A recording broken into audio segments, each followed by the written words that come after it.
Hello students, सभी को नमस्कार। Today's class is based on DNA structure. आज की क्लास के अंदर हम डीएनए के स्ट्रक्चर के बारे में स्टडी करेंगे। इस क्लास को पढ़ने से पहले प्रीवियस जो क्लास है चारगाफ रूल्स वाली, उसको जरूर पढ़ लेना। चारगाफ रूल्स और पॉलीन्यूक्लियोटाइड चेन वाली। जब तक आप वो दोनों क्लासेज नहीं पढ़ोगे तब तक आप लोगों की ये क्लास समझ में नहीं आ सकती। बहुत ही इंपॉर्टेंट चैप्टर है आपकी बुक्स का। डीएनए हेलिक्स मॉडल, डीएनए की स्ट्रक्चर्स मेंडल के प्रयोग हो गए थे। टीएच मॉर्गन का एक्सपेरिमेंट हो गया था। सटन बॉवेरी की क्रोमोसोमल थ्योरी हो गई थी। इसके बाद बात यहां तक आई विल्किंसन एंड फ्रैंकलिन, ये दो साइंटिस्ट थे। विल्किंसन, फ्रैंकलिन एंड विल्किंसन, इन्होंने एक्सरे डिफ्रेक्शन डाटा यानी एक्सरे के आधार पर डीएनए की इमेजेस को प्राप्त किया। ये दोनों साइंटिस्ट थे, फ्रैंकलिन एंड विल्किंस। इन्होंने डीएनए की जो स्ट्रक्चर है उसका इमेज प्राप्त किया एक्सरे क्रिस्टलोग्राफी मेथड से। जब ये सारी बातें हो गई, देन दो साइंटिस्ट थे बहुत ही फेमस, बार्टसन एंड क्रिक। शॉर्ट में कहते हैं इसको बार्टसन एंड क्रिक। पूरा नाम है James Watson and Francis Crick, जिन्होंने डीएनए का डबल हेलिक्स मॉडल दिया। इन सभी इंफॉर्मेशन के बेस पर जो कि मैंने अभी आप लोगों को बताई थी, जिसमें महत्वपूर्ण रोल था X-ray diffraction data of Wilkinson and Franklin का।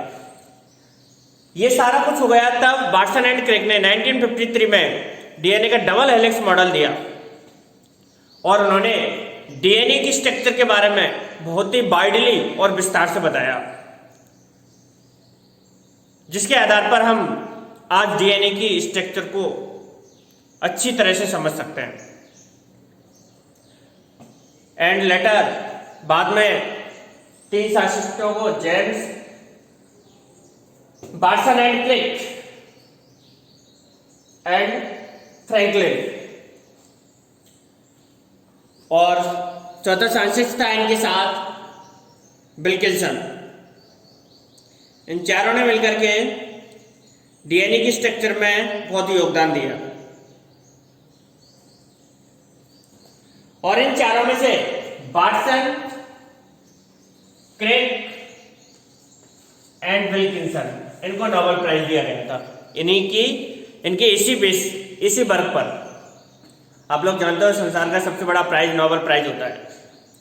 तो इन चारों में से तीन साइंटिस्ट को, बार्टसन, क्रिक एंड विल्किंसन को नोबेल प्राइज दिया गया था।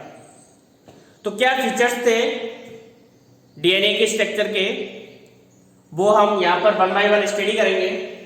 उन्होंने क्या बताया था कि जो डीएनए की स्ट्रक्चर होती है और टू पॉलीन्यूक्लियोटाइड्स, पॉलीन्यूक्लियोटाइड चेन याद करो पिछले वीडियो की। तो made of two polynucleotide where backbone constitute by sugar, phosphate and base projected inside. यानी जो डीएनए की स्ट्रक्चर रहती है उसमें कितने पॉलीन्यूक्लियोटाइड रहते हैं? टू पॉलीन्यूक्लियोटाइड रहते हैं। देखिएगा स्ट्रक्चर इसके, ये टू पॉलीन्यूक्लियोटाइड्स। साथ साथ में बनाने की कोशिश करना आप लोग।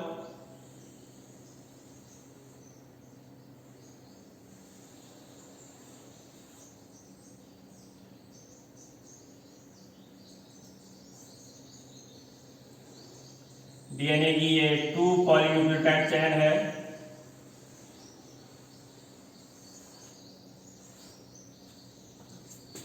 डीएनए की मैंने दोनों पॉलीन्यूक्लियोटाइड चेन बना दी है। इनको और ऊपर बना देता हूं।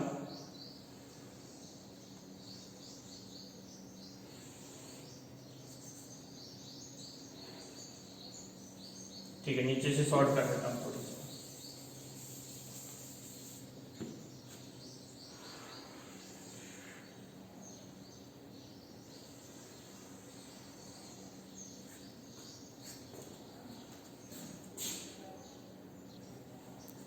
डीएनए की डबल हेलिक्स स्ट्रक्चर कंप्लीटली बन गई है, थोड़ा टाइम लगा। ये आप लोगों को दिखाई दे रहा है डबल हेलिक्स है, 2 पॉलीन्यूक्लियोटाइड है, ये 1 पॉलीन्यूक्लियोटाइड है। इधर देख लीजिएगा, ये 1 पॉलीन्यूक्लियोटाइड है और ये मैंने इसके पास अनदर पॉलीन्यूक्लियोटाइड बनाया है।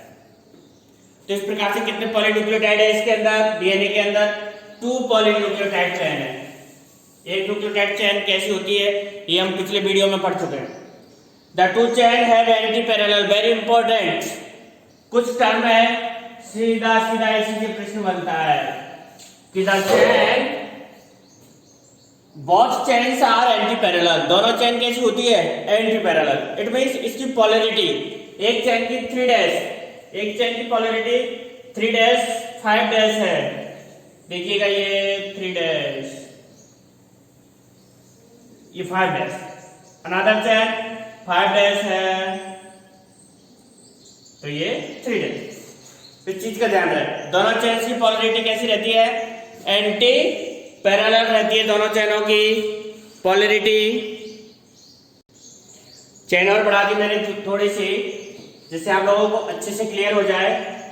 एक चेन अगर 3 डैश 5 डैश पोलैरिटी है तो another chain is 5 dash 3 dash polarity, यानी 2 चेन्स आर एंटी पैरेलल। दूसरी एंटी पैरेलल है, एक दूसरे के विपरीत डायरेक्शन में है। एक चेन का अगर वन एंड 3 डैश फ्री है तो अनदर चेन का कौन सा एंड फ्री होगा 5 डैश। ये आप लोग पॉलीपेप्टाइड चेन जो है उसमें देखोगे तब पता चलेगा। ये इस प्रकार से पॉलीन्यूक्लियोटाइड चेन, ये शुगर है ना, और ये दूसरे टाइप्स की शुगर है, इस प्रकार से, यानी एक में ओ इधर होगा दूसरे में ओ इधर होगा। इस प्रकार से एंटी पैरेलल चेन बनाती है। समझ में आ गई, यानी दोनों चेन कैसी होंगी anti parallel. The basis is 2 strands are paired through hydrogen bond forming base pair. चार का प्रूफ में ये अच्छे से क्लियर हो गया था कि डीएनए के जो बेस पेयर है वो हाइड्रोजन बॉन्ड से बेस पेयरिंग करते हैं। नाइट्रोजन बेस पेयर है, adenine double bond hydrogen bond बनाता है थाइमिन के साथ में, साइटोसिन ट्रिपल हाइड्रोजन बॉन्ड बनाता है ग्वानिन के साथ। इस प्रकार से जो नाइट्रोजन बेसेज है वो 2 बेस पेयर मिलकर के एक पेयर बनाते हैं, 2 बेस मिलकर के एक पेयर बनाते हैं। इसको हम एक बीपी कहेंगे, बेस पेयर कहेंगे। ठीक है, ये मैं जो आप लोगों को लाइनिंग बनाई है ये सब बेस पेयर है। अलग कलर से मैंने इंडिकेट कर दिया, अगर ये ए है तो ये टी है, ये सी है तो ये जी है। इस चीज का आप लोग ध्यान रखना कि ए हमेशा डबल बॉन्ड टी के साथ बनाता है और सी ट्रिपल बॉन्ड जी के साथ बनाता है, जिसको हम बेस पेयर कहते हैं। The 2 chains are called a right handed fashion, है ना, ये कैसे राइट हैंडेड होगी। हम यहाँ पर बीडीएनए की बात कर रहे हैं, ये भी कई प्रकार के होते हैं। तो यहाँ पर ये बीडीएनए है जो कैसा होता है राइट हैंडेड रहता है, सर्कल में राइट हैंडेड स्ट्रक्चर बनाता है। The plane of one base pair stacks over the other in double helix. एक base pair, one base pair का जो स्टेक्स रहता है वो दूसरे बेस पेयर के अबव रहता है। ये भी सिंपल बात है। बोथ स्ट्रैंड आर कॉम्प्लीमेंट्री, इस टर्म पर स्पेशली हमें ध्यान देना है। कॉम्प्लीमेंट्री टर्म और एंटी पैरेलल, इन दोनों टर्मों से प्रश्न आ जाते हैं। समझ में आया, एंटी पैरेलल टर्म और कॉम्प्लीमेंट्री, स्पेशली ये दोनों टर्म निकल के आ जाती है और इनसे रिलेटेड क्वेश्चंस आ जाते हैं एग्जाम के अंदर। तो कॉम्प्लीमेंट्री टर्म का मतलब समझते हैं, यानी बोथ स्ट्रैंड्स आर कॉम्प्लीमेंट्री, यानी दोनों स्ट्रैंड कैसे रहते हैं कॉम्प्लीमेंट्री। कॉम्प्लीमेंट्री मींस है अगर ये वन पॉलीन्यूक्लियोटाइड चेन है, इसका जो बेस है वो इस प्रकार से है ए टी सी जी ए सी जी। तो ये एक बेस पेयर हो गई। इस बेस पेयर पर ये न्यूक्लियोटाइड, ये बेस है नाइट्रोजन बेस है, तो इसकी अनादर जो ये 3 वाली चेन है 3 डैश 5 डैश वाली, तो अनादर जो चेन है 5 डैश 3 डैश, इसका बेस पेयर क्या होगा, इसका होगा simply T A G C T T G G. तो इसको कहते हैं हम कॉम्प्लीमेंट्री। इससे क्या होता है, अगर आप लोगों को किसी भी एक चेन दी हुई होती है, बहुत से क्वेश्चन बनते हैं इनसे, आगे जब हम ट्रांसक्रिप्शन रेप्लिकेशन पढ़ेंगे तब ये आप लोगों को ये जो बेस पेयर है ये बहुत काम के होंगे। यानी ये न्यूक्लियोटाइड का बेस पेयर आपको दे दिया तो आप बनाकर का आसानी से निकाल सकते हैं, क्योंकि आप जानते हैं कि एडेनिन के साथ हमेशा थाइमिन ऐड होता है और साइटोसिन के साथ हमेशा गुआनिन ऐड होता है। That is clear. ये डीएनए का डबल हेलिक्स मॉडल है, ये वाटसन एंड क्रिक्स का डबल हेलिक्स मॉडल है। 4 ग्राफ में ये बात बताई थी कि एडेनिन हमेशा थाइमिन के साथ और साइटोसिन हमेशा गुआनिन के साथ ऐड या पेयरिंग बनाता है। तो that is complementary pairing. Next, ये जो आप लोगों को हेलिक्स देख रहे हैं, ये पूरा एक जो न्यूक्लियोटाइड है उसका एक हेलिक्स बनाएगा कंप्लीट, यहां से यहां तक का ये पूरी 1 helix and 1 complete turn. 1 complete turn is 34 angstrom. यानी इसकी जो डिस्टेंस है वो कितनी हो गई? 34 एंगस्ट्रॉम। That is clear. हम यहाँ बीडीएनए की बात कर रहे हैं, ये अदर डीएनए में और डिफरेंस हो सकती है। यानी 1 टर्न की डिस्टेंस कितनी हो गई? 34 एंगस्ट्रॉम। एक टर्न के अंदर 10 बेस पेयर होता है। बहुत ही इंपॉर्टेंट बात, ये टर्न है, इसके अंदर कितने बेस पेयर होंगे? 10 बेस पेयर होंगे। इट मींस देखिएगा 1 2 3 4 5 6 7 8 9 10। तो कितने बेस पेयर हो गए? 10 बेस पेयर हो गए। और 2 बेस पेयर के बिटवीन, ये 1 और 2, इनके बिटवीन कितनी डिस्टेंस आएगी? 3.4 एंगस्ट्रॉम। सीधे से 10 का भाग दे देंगे, 10 बेस पेयर है, यानी इन 2 के बिटवीन में कितनी होगी? 3.4। इनके बिटवीन में कितनी होगी? 3.4 एंगस्ट्रॉम। तो ये वैल्यू आपको अच्छे से पता होना चाहिए कि जो एक टर्न है कंप्लीट, उसके अंदर 34 एंगस्ट्रॉम डिस्टेंस होती है उसकी, और एक कंप्लीट टर्न के अंदर 10 बेस पेयर होते हैं। So the successive base pair is 3.4 angstrom apart. यानी 2 बेस पेयर्स के बिटवीन कितनी डिस्टेंस हो गई? 3.4 एंगस्ट्रॉम हो गई। इसके अलावा आप लोगों को इससे रिलेटेड क्वेश्चन भी दे देता है, तो ये आप लोगों को पता होना चाहिए कि एक टर्न के अंदर कितने बेस पेयर होते हैं। तो एक कंप्लीट टर्न के अंदर कितने बेस पेयर होते हैं? 10। कभी कभी आप लोगों को कंफ्यूज कर देगा वो, और ये डिस्टेंस एंगस्ट्रॉम में ना देगा कि किसमें दे दी? नैनोमीटर के अंदर। किसमें दे दी? ये नैनोमीटर के अंदर। फिर इसकी वैल्यू चेंज हो जाएगी, यानी ये होगी 3.4 नैनोमीटर। कितनी हो गई? 3.4 नैनोमीटर। और 1 एंगस्ट्रॉम इक्वल टू 10 की पावर -1 नैनोमीटर। कितनी होती है? ये आप लोगों को ये पता होना चाहिए कि एक 1 एंगस्ट्रॉम में कितने नैनोमीटर होते हैं? 10 की पावर -1। तो यहाँ पर भी ये कितनी हो जाएगी? 0.34 नैनोमीटर। That is clear. कोई कंफ्यूजन नहीं होना चाहिए।